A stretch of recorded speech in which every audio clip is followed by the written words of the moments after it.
हिंदी साहित्य को कविताओं का अनमोल खजाने देने वाले हिमवंत कवि चंद्र कुंवर बरतवाल की 75वीं पुण्यतिथि पर मसूरी माल रोड स्थित उनकी मूर्ति पर माल्यार्पण कर श्रद्धांजलि अर्पित की गई।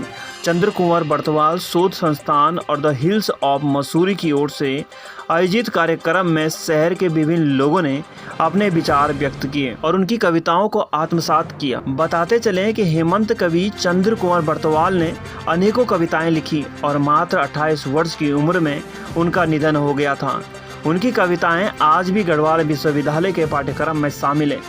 मसूरी प्रवास के दौरान उन्होंने हिमालय पर विभिन्न कविताएं लिखी। साथ ही देहरादून प्रवास के समय ऋषि परना, जैसे अब रिस्पना नदी के नाम से जाना जाता है, पर भी उन्होंने कई कविताएं लिखी। इस अवसर पर कार्यक्रम के संयोजक सूरवीर भंडारी ने बताया कि पिछले 3 दशकों से वे हिमवंत कवि चंद्र कुंवर बरतवाल को याद कर उनकी कविताओं को जन जन तक पहुंचाने का कार्य कर रहे हैं। हिम कवि का हिमालय से गहरा नाता रहा है और उन्होंने कई वर्ष हिमालय में बिताए और अपनी कविताओं के माध्यम से इसकी खूबसूरत को जन जन तक पहुंचाने का कार्य किया है। मसूरी से नीरज सिंह की रिपोर्ट। आज हिमवंत कवि की आज 75वीं पुण्यतिथि आपके द्वारा हर साल इसमें कार्यक्रम आयोजित किए जाते हैं। आज एक कार्यक्रम आयोजित किया जा रहा है, पुष्पांजलि अर्पित की गई है, किस तरीके से देखते हैं? जी, हिमवंत कवि चंद्र कुंवर बरतवाल की ये 75वीं पुण्यतिथि है। इसको हम अमृत काव्य धारा के रूप में ले रहे हैं इस बार। जैसे पूरे देश के भीतर जो है अमृत महोत्सव चल रहा है, वैसे ही हम इस 75वीं वर्षगांठ पर उनकी जो पुण्यतिथि है उस पर इसको अमृत काव्य धारा हमने नाम दिया है। और पूरे उत्तराखंड के भीतर आज जो है हिमवंत कवि को याद किया जा रहा है। हिमवंत कवि के जो कविताएं हैं वो हिमालय के दर्शन हैं और हिमालय का जो विराट सौंदर्य है उनकी कविताओं में झलकता है। और हम चंद्र कुंवर बरतवाल शोध संस्थान और द हिल्स ऑफ मसूरी की ओर से लगातार 3 दशकों से करीब 30 वर्षों से हम जो है कार्यक्रम कराते आ रहे हैं और हम छात्रों के बीच जाने के लिए, उनकी कविताओं को जन जन तक पहुंचाने के लिए भाषण प्रतियोगिताएं, सम्मान समारोह, संगोष्ठियाँ निरंतर आयोजित कर रहे हैं। और हमारा मानना ये है कि यूनिवर्सिटी लेवल्स पे तो उनकी कविताएं पाठ्यक्रम में शामिल हैं, लेकिन अभी प्राथमिक स्तर पे उनकी कविताएं शामिल नहीं हुई है।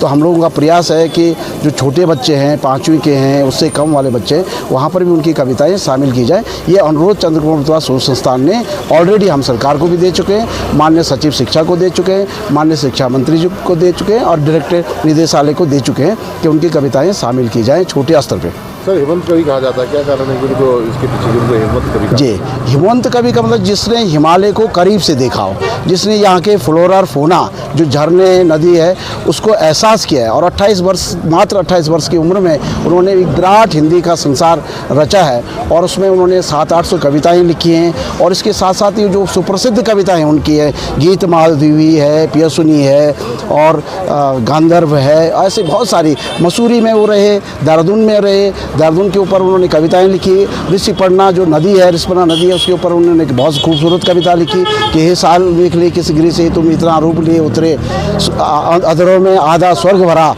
दूर सहस्त्र धारा का जल अब यही बिताओ दोपहरी। तो उनकी बहुत सारी खूबसूरत कविताएं हैं। वो बनारस में रहे, उन्होंने बनारस के ऊपर कविताएं लिखी, लखनऊ में रहे, लखनऊ के ऊपर कविताएं लिखी। और अंतिम क्षणों में जो पावलिया, जहाँ पर उनका निधन हुआ है और वो ट्यूबरकुलोसिस से मिले, उस दौरान क्षय रोग का भी कोई इलाज नहीं था और मात्र 28 वर्ष और 24 दिन में वो उनका निधन हो गया। और वो जो है एक विराट हिंदी का एक विराट संसार हमको दे गए हैं। सर, राज्य सरकार से किस तरीके की अपेक्षाएं हैं? बस राज्य सरकार से तो हमने यही अपेक्षा की और हमने निवेदन भी किया है, उनसे एक ज्ञापन भी दिया है। हम चाहते हैं कि ये जो प्राथमिक लेवल है 5वीं से कम और 7वीं 8वीं तक भी उनकी कविताएं पाठ्यक्रम में शामिल की जाए। डिग्री स्तर पे उनकी कविताएं हैं। और मैं आपको एक जानकारी और दे दूं कि